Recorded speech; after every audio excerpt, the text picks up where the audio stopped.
자, 오늘은 호세아서 개관으로 들어가겠습니다. 대회를 다 갖고 계시죠, 형제자매님들? 네. 자, 신언서는 대신언서와 소신언서로 나눕니다. 대신언서를 쓴 사람은 우리가 잘 알죠. 첫 번째 누굽니까? 이사야, 또 예레미야, 다니엘, 에스겔, 이런 사람들이 대신언서를 썼습니다. 그런 다음에 소신언서가 12권이 나오는데 첫 번째가 호세아서입니다. 자, 호세아라는 이름의 의미는 뭐죠? 구원 혹은 구출을 의미합니다. 자, 비번을 읽어보면 호세아는 유다 왕 우시아부터 히스기야까지 이스라엘 왕 여로보암 2세까지 약 60년간 사역함. 여로보암 2세라는 말은 나이가 2살이라는 뜻이 아니고요.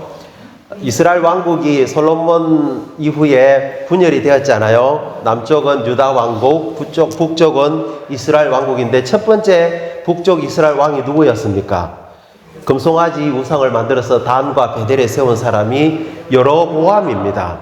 그래서 그 다음에 일어났던 후대에 똑같은 이름이 여로보암이라는 왕이 있어서 구분하기 위해서 이 사람을 여로보암 2세, 우리가 교황 요한 2세 하듯이 그 2세를 말하는 겁니다. 나이가 2살 2세 아닙니다. 자, 호세아는 북이스라엘에서 사역한 사람이었고요.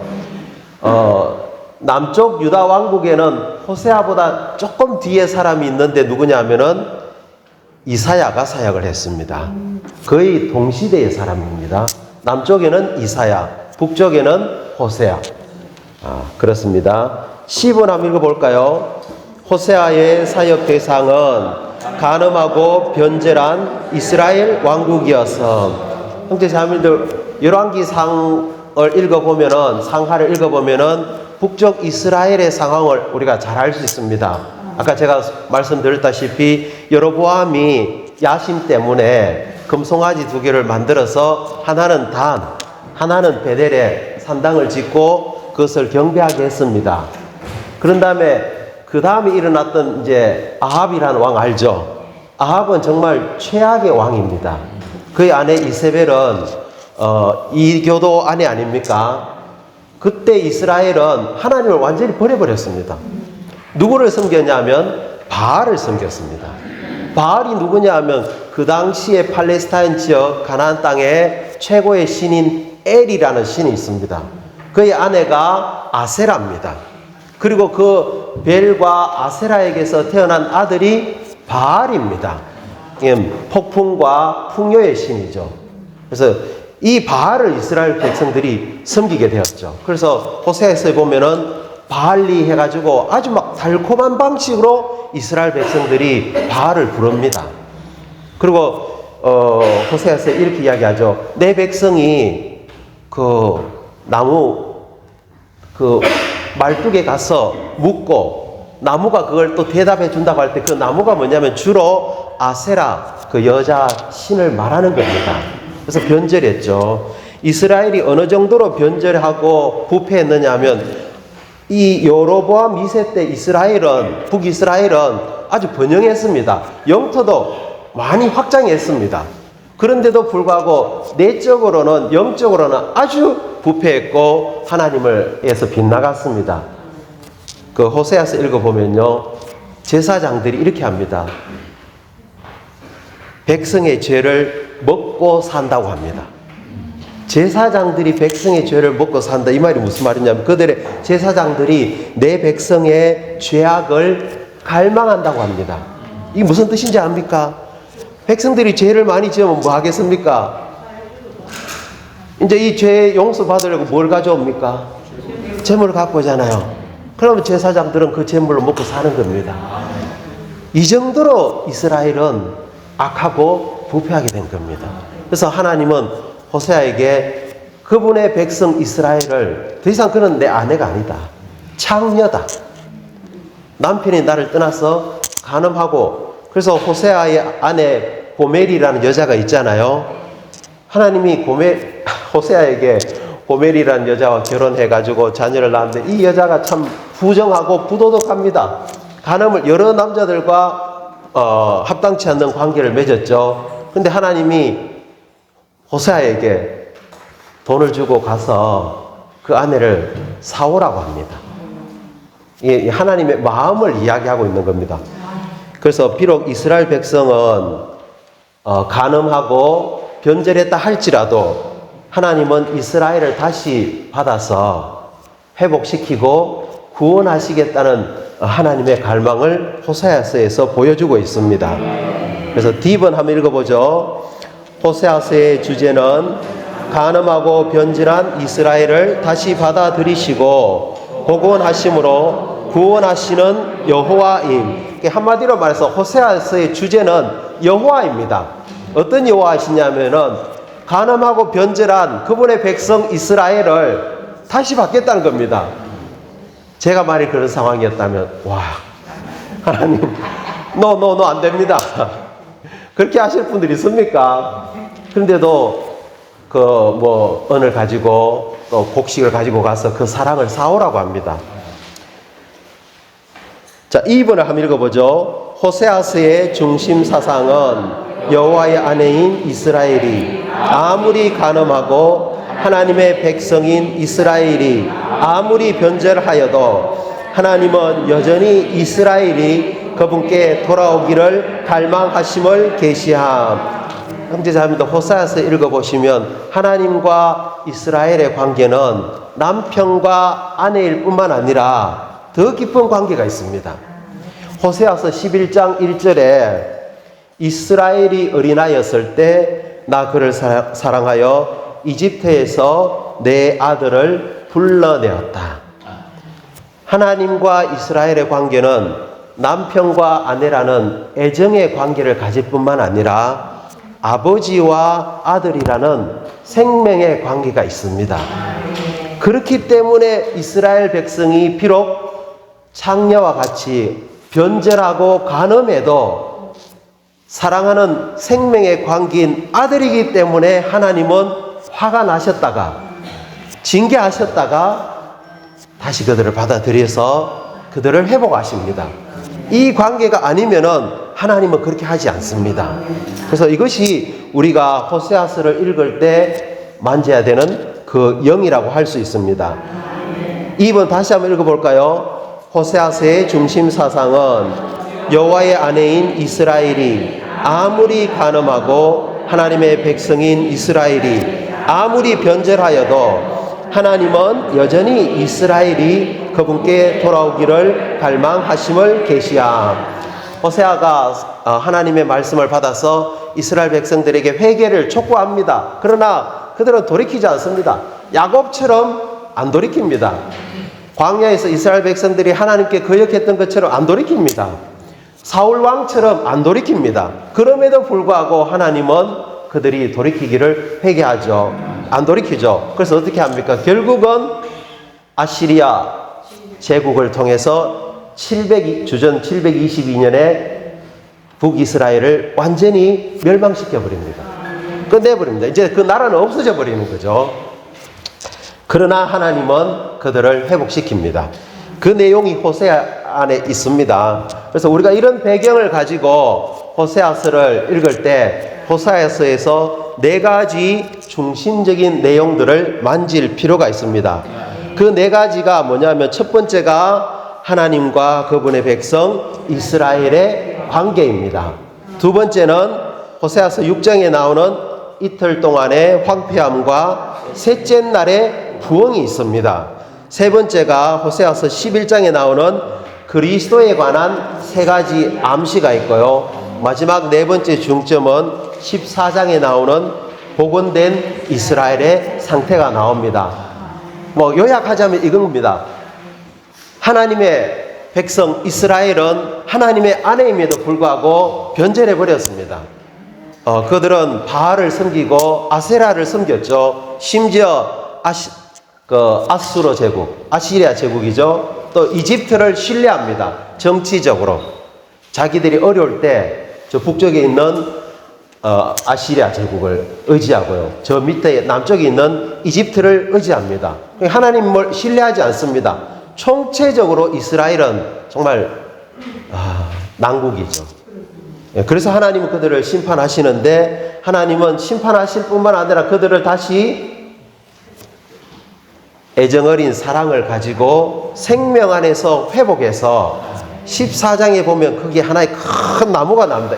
그 북이스라엘을 에브라임으로 이렇게 말씀하시면서 큰 나무에서 많은 열매가 맺히고 영광이 있고 향기가 나고 거기에 사람들이 그 그늘 안에 거하게 되면서 하나님에게서 이스라엘이 열매를 맺음으로써 복원되는 내용을 호세아서에서 말해주고 있습니다. 그래서 이것은 주님이 오시면은 이스라엘은 정말 이런 상태가 될 겁니다. 그럴 뿐만 아니라 오늘날 우리의 교회 생활이 이렇게 돼야 됩니다. 그래서 형제 자매님들과 함께 중요한 몇 구절을 같이 한번 읽어보겠습니다. 호세아서의 중심적인 내용들 A번에 보면 뭐죠? 제목이 하나님과 그분의 백성 이스라엘의 관계. 자, 여기에 제가 인용했던 호세아서 내용들 성경 말씀은 집에 가셔서 반드시 뭐 하셔야 됩니까? 읽지 마시고요. 기도로 읽으셔야 됩니다. 정말 이걸 기도로 읽어야 됩니다. 자, 호세아서 2장 19절 20절 너무너무 놀라운 말씀입니다. 한번 읽어보죠. 나 너를 영원히 내 안에 삼으며 정녕 나 너를 의와 정의와 자애와 자비로 내 안에 삼으리라. 정녕 나 너를 진실함으로 내 안에 삼으리니 그러면 네가 여호와를 알게 되리라. 호세아서에서 하나님은 이스라엘 백성들을 아내로 삼겠다고 했습니다. 영원히 아내로 삼겠다고 했죠. 그래서 아내를 삼기 위해서 하나님이 그 아내에게 주는 결혼 지참금이 있습니다. 그게 뭐죠? 의, 정의, 자애, 자비, 진실함, 이런 것을 주고 아내를 삼겠다는 것입니다. 그러면 네가 여호와를 알게 되리라. 사랑하는 형제 자매님들, 우리와 하나님과의 관계는 어떤 관계입니까? 남편과 아내의 관계입니다. 성경 전체는 하나님과 사람의 신성한 로맨스입니다.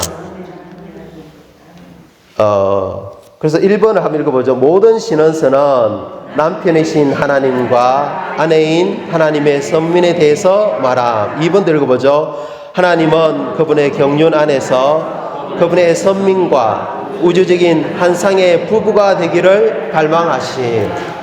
예레미야서 2장 2절에 제가 너무너무 좋아하는 구절입니다. 하나님이 이스라엘 백성을 광야에서 40년 동안 모세를 통해서 인도할 때 그 시절을 하나님이 그리워합니다. 왜 그리워하냐면 그때 이스라엘 백성은 처녀였고 그때 우리는 달콤한 신혼을 누렸다. 하나님이 막 엄격한 율법을 이스라엘 백성들에게 주신 게 아니고요. 약혼서를 주신 겁니다. 근데 이스라엘 백성들은 그런 하나님의 마음을 몰랐죠. 그래서 나는 그 시절이 예레미야야, 내 그 시절이 너무너무 그립다. 그때 내가 이스라엘과 40년 동안 얼마나 달달한 사랑을 누렸는지 모른다. 근데 이스라엘 백성은 변절해 버렸습니다. 바알을 섬겼죠. 우상을 섬겼죠. 하나님을 신뢰하지 않고 강한 나라들을 신뢰했죠. 변절해 버렸습니다. 그럼에도 불구하고 하나님은 다시 그들을 받아들여서 아내로 삼겠다는 것입니다. 그래서 성경 전체는 무슨 내용이겠습니까? 하나님이 그분의 창조한 사람에게 구애하는 이야기입니다. 하나님이 세상을 이처럼 사랑하셔서 독생자를 주셨으니 그게 이처럼 사랑한다는 말이 어떤 종류의 사랑이겠습니까? 남편이 아내를 사랑하는 그런 종류의 사랑입니다. 그래서 형제 자매님들, 창세기부터 요한계시록까지 전체에 걸쳐서 우리는 하나님의 사랑을 볼 수 있고요. 그 신성한 로맨스를 볼 수가 있습니다. 그래서 바울이 그런 말 했잖아요. 하나님을 사랑하지 않는 사람, 주님을 사랑하지 않는 사람은 저주를 받아야 된다고 합니다. 복음을 전하지 않아도 자기에게 화가 있다고 했는데 주님을 사랑하지 않는 사람은 저주받는다고 합니다. 어쨌든 간에 나 너를 영원히 내 안에 삼으며 정녕 나 너를 의와 정의와 자애와 자비로 내 안에 삼으리라. 정녕 나 너를 진실함으로 내 안에 삼으리니 그러면 네가 여호와를 알게 되리라. 주님이 오시면은 그분은 우리와 결혼하실 겁니다. 우리는 영원히 주님과 영원한 결혼 생활 안으로 들어가겠죠. 그래서 베드로도 그 하나님의 사랑에 이렇게 감동받았습니다. 바울도 하나님의 사랑에 감동받았습니다. 오늘날 우리도 뭐 해야 되겠습니까? 주님을 사랑해야 됩니다. 할렐루야. 요 정도 하겠습니다. 자, 호세아서의 두 번째 중요한 내용은 읽어보죠. 이틀 동안의 황폐함과 셋째 날의 부흥. 너무너무 중요한 내용입니다. 호세아서 6장 1절 2절 같이 한번 읽어봅시다. 오라 우리가 여호와께로 돌아가자. 그분이 우리를 찢으셨으나 치료하실 것이요 그분이 우리를 치셨으나 싸매 주실 것입니다. 그분께서 이틀 뒤에 우리를 살아나게 하시고 제3일에 우리를 일으키시리니 우리가 그분의 임재 안에서 살게 되리라. 호세아서 5장 마지막 구절에 6장 말고 5장 마지막 구절에 이제 이스라엘 백성들은 안 되겠다. 우리가 하나님께로 돌아가야 되겠다. 이 고통 중에서 하나님의 얼굴을 찾자. 그리고는 6장에 딱 들어와서 호세아서에는 주로 하나님이 이스라엘 백성에게 말씀하시는 내용입니다. 그런데 6장에는 이 이스라엘 백성이 하나님을 향해서 하는 말입니다. 뭐라고 했죠? 오라 우리가 여호와께로 돌아가자. 그분이 우리를 찢으셨으나 치료하실 것이요 그분이 우리를 치셨으나 싸매 주실 것임이라. 그분께서 이틀 뒤에 우리를 살아나게 하시고 언제요? 제3일에 우리를 일으키시리니 우리가 그분의 임재 안에서 살게 되리라. 형제자매님들 아시다시피 물론 이제 아시리아 제국에 의해서 이스라엘이 멸망했습니다. 그리고 이제 그 뒤에 주 586년에 유다 왕국도 바벨론 제국에 의해서 완전히 멸망당했죠. 그리고 많은 시간이 지났습니다. 400~500년이 지나고 주님이 오셨죠. 그리고 주님이 십자가에서 죽으시고 부활하시고 또 승천하셨습니다. 주 70년에 로마의 황제 타이터스가 와서 예루살렘을 완전히 멸망시켜 버렸습니다. 수많은 유대인들을 아주 잔인하게 죽였습니다. 그때 이후로 이스라엘은 왕도 없고요. 지금까지입니다. 왕이 없잖아요. 이스라엘은 성전도 없습니다. 하나님께 드리는 희생제물도 없습니다. 물론 그들에게는 더 이상 바알과 같은 그런 우상도 없습니다. 그래서 이영재님 라이프 스타디에서 타이터스가 주 70년에 예루살렘을 완전히 멸망시킨 그때로부터 이틀, 베드로전서 3장 8절에 베드로가 뭐라 그랬습니까? 주님께는 하루가 천년과 같다는 겁니다. 그래서 이틀이 지나면은 제3일이 옵니다. 그 제3일은 뭐냐면 이스라엘이 복원되는 날입니다. 그래서 이스라엘은 그때 회복될 것이고 주님 앞에서 살게 될 것이고 그분의 임재 안에서 부흥되고 사는 그런 역사적인 사건이 성취되겠죠. 그러나 이것은 우리 그리스도인의 생활에도 적용할 수가 있습니다. 원칙은 동일합니다. 그래서 1번을 한번 읽어보죠. 주님께는 하루가 천년과 같다는 원칙에 따라 하나님은 이스라엘을 2000년 동안 죽은 상태로 내버려 두셨지만 세 번째 천년이 임할 것이다. 2번, 세 번째 날은 천년의 세 번째 기간, 곧 복원의 시대인 천년왕국을 상징할 수 있음. 그때 이스라엘은 일으켜질 것이고 복원될 것임. 3번, 이 원칙은 우리 그리스도인의 생활에서도 동일함. 그리스도는 셋째 날에 부활하셨고 부활 안에 계신 공기 같은 영으로서 셋째 날의 실제이심. 우리가 부활하신 그리스도를 접촉할 때마다 이틀간의 황폐함에서 셋째 날의 부활로 이끌림. 4번 온 우주와 온 인류를 위해 그리스도는 부활 곧 셋째 날의 실제이신 부패와 황폐함은 오직 부활하신 그리스도에 의해서만 삼켜질 수 있어. 형제자매님들 지난 며칠간을 돌이켜 봤을 때 셋째 날이었습니까? 황폐함의 이틀 속에 살고 계셨습니까? 저는 황폐함의 이틀 속에 좀 살았습니다. 왔다 갔다 했습니다. 아멘. 그러나 주님께 돌이키고 공기 같은 영이신 제 안에 계시는 주님을 접촉했을 때 즉시 저에게는 태양이 떠올랐고 아침이 밝아왔고 이 황폐함에서 구출받게 되었습니다. 즉시 부흥하게 되었습니다. 아담의 타락 이후로 온 창조물 안에는 부패와 썩어짐과 또 부패의 그 노예 상태가 있지 않습니까? 우리 자신뿐만 아니라 우리의 가족, 교회, 모든 인류, 심지어 우주 전체가 이 썩어짐에서 노예 노릇하고 있습니다. 여기에서 탈출되고 해방되기를 원치 않습니까? 무엇이 이러한 상태에서 구출할 수 있겠습니까? 다음에 또 위대한 대통령이 나와서 그게 되겠습니까? 안 됩니다. 셋째 날의 실제이신 그리스도가 이 황폐함에서 우리를 구출해서 부흥 안으로 들어가게 하는 겁니다. 형제자매들, 포항교회가 부흥되기를 원치 않습니까? 우리의 가정이 부흥되기를 원치 않습니까? 어떻게 해야 됩니까? 공기 같은 영이신 그리스도를 접촉하는 겁니다. 길은 간단합니다. 회개하고 죄들을 자백하고 주님께 돌아와서 주님의 이름을 부르면은 우리는 부흥되게 되는 겁니다. 아멘. 이것이 호세아서 6장에 기록되어 있습니다. 자, 세 번째는 그리스도에 관한 세 가지 암시가 있습니다. 호세아서는 굉장히 풍성한 책입니다. 호세아서는 시적인 형태로 호세아가 하나님의 말씀을 대언하고 있는데 여기에는 그리스도에 관한 세 가지 암시가 있습니다. 11장 1절과 4절에 나와 있는데요. 같이 한번 읽어볼까요?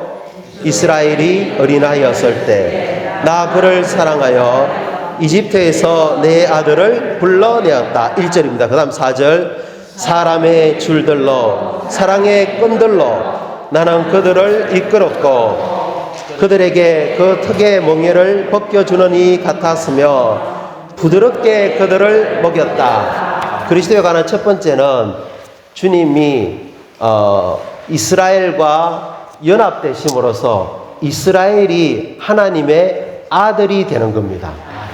이스라엘이 변절했잖아요. 어마어마한 타락한 상태에 있었잖아요. 그런 이스라엘에게 주님이 육체로 출생하셨습니다. 이건 뭔지 아십니까? 아무리 부패하고 아무리 변절하고 했다 할지라도 주님은 그들과 생명의 관계를 맺겠다는 겁니다. 무엇을 통해서요? 그리스도의 육체 되심을 통했어요. 형제 자매님들, 지난 이틀 동안 우리가 아무리 황폐했다 할지라도 우리와 주님과의 관계는 그리스도의 육체 되심을 통해서 우리는 하나님의 아들입니다. 그러면 하나님은 어떻게 하시냐면 그분의 아들을 마치 이스라엘 백성을 이집트에서 불러내신 것처럼 아기 예수님을 이집트에서 불러내신 것처럼 우리도 불러내시는 겁니다. 불러내셔서 뭐 하시겠습니까? 사람의 줄들로 사랑의 끈들로 나는 그들을 이끌었고. 사람의 줄과 사랑의 끈은 똑같습니다. 동격을 의미합니다. 그 의미를 1, 2, 3번에서 이야기합니다. 1번 같이 한번 읽어보죠. 하나님의 아들로서 그리스도는 이스라엘과 연결되신, 비록 이스라엘이 극도로 악하게 되었는데도 그리스도는 여전히 육체 되심을 통해 이스라엘과 유기적으로 하나가 되시어 참된 이스라엘 사람이 되셔서, 그리스도가 참된 이스라엘 사람이 되셨기 때문에 이스라엘 백성도 하나님께 아들이 되는 겁니다. 그리스도가 우리 안에 들어오셨기 때문에 우리도 하나님의 아들이 되는 겁니다. 아내에 대한 애정의 사랑은 완전하지 않습니다. 변할 수 있습니다. 그러나 자녀에 대한 아버지의 사랑은 아들을 망치지 않습니다. 그거 아시죠? 자, 2번입니다. 그리스도께서 통과하신 모든 단계는 사람의 줄들이자 사랑의 끈들임. 하나님의 사랑은 신성하지만 사람의 줄들로, 즉 그리스도의 인성을 통해 우리에게 도달돼 하나님께서 우리를 이끄시는 사람의 줄들, 사랑의 끈들은 그리스도의 육체 되심, 인간 생활, 십자가에서 죽으심, 부활, 성천을 포함한, 여기까지요. 아까 사람의 뭐라고 했습니까? 줄들로, 사랑의 끈으로 우리를 이끈다고 했잖아요. 사람의 줄들이 뭐냐면 그리스도의 육체 되심, 그 다음에 그분의 인간 생활, 그분의 십자가의 죽으심, 부활, 성천, 이 모든 것이 사람의 줄들입니다. 그리스도가 인성 안에서 육체가 되셨죠. 인간 생활을 사셨죠. 십자가에 못 박히셨죠. 부활하셨죠. 성천하셨죠. 이런 그리스도의 인성 안에서 그분이 통과하신 모든 단계는 사람의 줄들이고, 이것을 통해서 하나님의 사랑이 우리에게 도달하는 겁니다. 놀랍지 않습니까? 그래서 결국은 우리를 그분과 똑같이 만드는 겁니다. 그럴 뿐만 아니라 세 번째 중점 읽어보죠. 그리스도는 하나님께서 보내신 참된 만나이신, 하나님은 하늘에 속한 음식이신 그리스도로 우리를 먹이심으로써 우리를 생명과 본성에서 그분과 똑같이 되게 하신, 하나님이 이스라엘 백성들을 광야에서 40년 동안 만나를 먹였습니다. 입 벌려 막 쑤셔 넣지 않았어요. 어떻게 먹이셨다고요? 부드럽게 그들을 먹였다는 겁니다. 조금씩 날마다 그분은 우리를 먹여주셨습니다. 뭘로요? 만나. 자, 질문 하나 할게요, 형제자매님들. 만나 무슨 뜻일까요? 이것이 무엇인가? What is this? 생긴 건 뭔가 진주 모양 같기도 하고 가시 같기도 하고 둥글고 하늘에서 내려왔습니다. 그래서 뭐 빻아서 먹기도 하고 삶아서 먹기도 하죠. 구워서 먹기도 했죠. 이스라엘 백성을 40년 동안 먹였습니다. 근데 아주 비밀합니다. 만나는 이게 뭐지? 그리스도는 뭐죠? 한마디로 말해서 원더풀. 이게 뭐지? 우리가 그 이스라엘 백성들이 그 공개된 만나를 먹었잖아요. 그 만나는 이제 그들 안으로 들어온 만나가 되었습니다. 우리 안으로 공개적인 그리스도가 우리를 통해서 합당한 방식으로 우리 안에 들어오면 이제 이 그리스도는 감추어진 만나가 됩니다. 그럴 때 이게 뭐지? 저 사람들이 도대체 뭐지? 교회, 포항교회 보니까 이게 뭐지? 장로교일까? 침례교일까? 성결교일까? 이게 뭐지? 경건의 비밀이 되는 겁니다. 그래서 사랑하는 형제 자매님들, 먹는 게 너무너무 중요합니다. 하나님의 건축물의 가장 중심은 지성소입니다. 지성소 안에 언약궤가 있습니다. 언약궤 안에 금항아리가 있습니다. 금항아리 안에 뭐가 있죠? 만나가 있습니다. 이 지성소는 바로 우리의 영을 상징하는 겁니다. 우리가 매일매일 이게 뭐지를 먹어야 되는 겁니다. 그러면 우리도 어떻게 됩니까? 이게 뭐지? 경건의 비밀이 되는 것이고요. 결국 하나님의 건축물로 건축되는 겁니다. 이걸 먹은 날은 공개적인 만나를 먹음으로써 내 안에 감추인 만나가 된 그날은 하나님께 기념이 되는 날입니다. 안 먹은 날은요, 제로.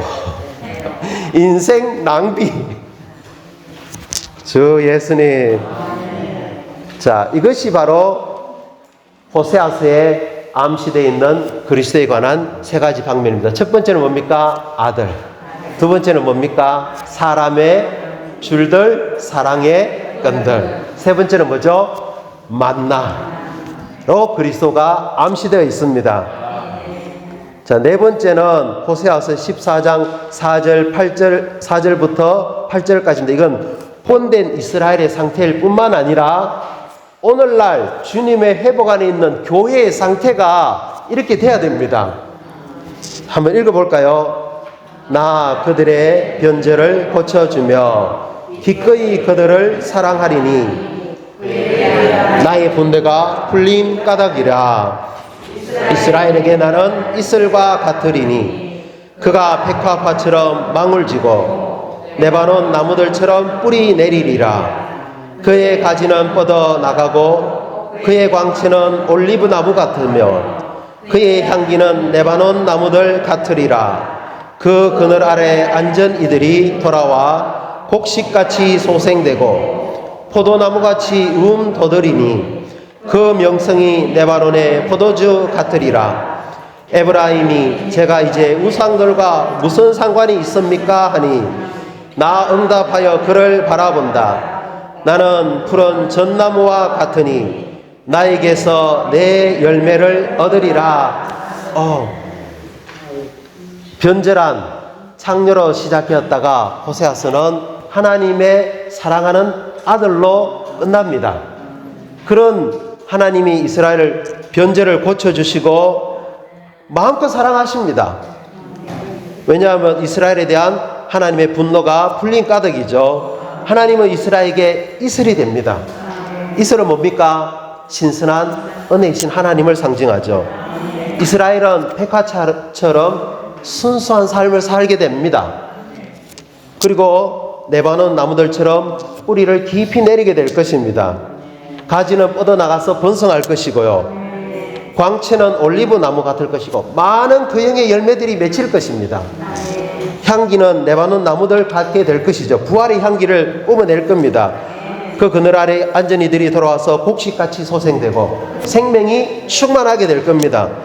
포도나무같이 도드리니 그 명성이 레바논의 포도주 같습니다. 아주 유명해집니다. 이게 우리의 상태가 돼야 되지 않겠습니까? 자매님들, 함께 왔을 때 여기에 뭡니까? 부활의 향기가 나야 되죠. 생명이 충만해야 됩니다. 촉촉이 적셔지는 이슬이 있어야 됩니다. 누구든지 여기 와서 그늘 안에 쉴 수가 있어야 되죠. 에브라임이 이제 뭐라고 말합니까? 에브라임은 북이스라엘의 주도적인 지파입니다. 북이스라엘을 말하는 겁니다. 제가 우상들과 무슨 상관이 있겠습니까? 이제 하나님이 그의 남편이 되었고 하나님이 그들의 아버지가 되셨습니다. 그러자 하나님이 응답하면서 이스라엘을 이렇게 보십니다. 나는 푸른 전나무와 같으니, 푸른 전나무신 하나님에게서 이스라엘이 뭐 한다고요? 열매를 맺습니다. 이 열매는 하나님의 열매 아니겠습니까? 그들이 생명과 번성해서 하나님과 똑같아지는 겁니다. 그래서 마지막 호세아서 2번입니다. 2번 제일 밑에 호세아서 14장 4절부터 8절까지는 주님의 회복 안에 있는 모든 지방 교회에 대해 우리가 기대하고 있는 상황을 묘사해 주는 그림입니다. 사랑하는 형제자매님들, 우리 다음 세대를 위해서 또 우리 자신을 위해서 포항교회가 이런 상태 안으로 들어갈 수 있도록 정말 주님을 사랑하고 주님을 먹고 회복되기를 원합니다. 호세아서 14장 마지막 9절 이렇게 이야기합니다. 지혜로운 이가 누구인가? 그가 이것들을 깨닫게 하여라. 지각 있는 이가 누구인가? 그가 이것들을 알게 하여라. 호세아서에 있는 이 내용들을 우리는 깨달아야 되고 알 필요가 있습니다. 주님이 우리 모두를 다 호세아서의 실제 안으로 이끄시기를 원합니다.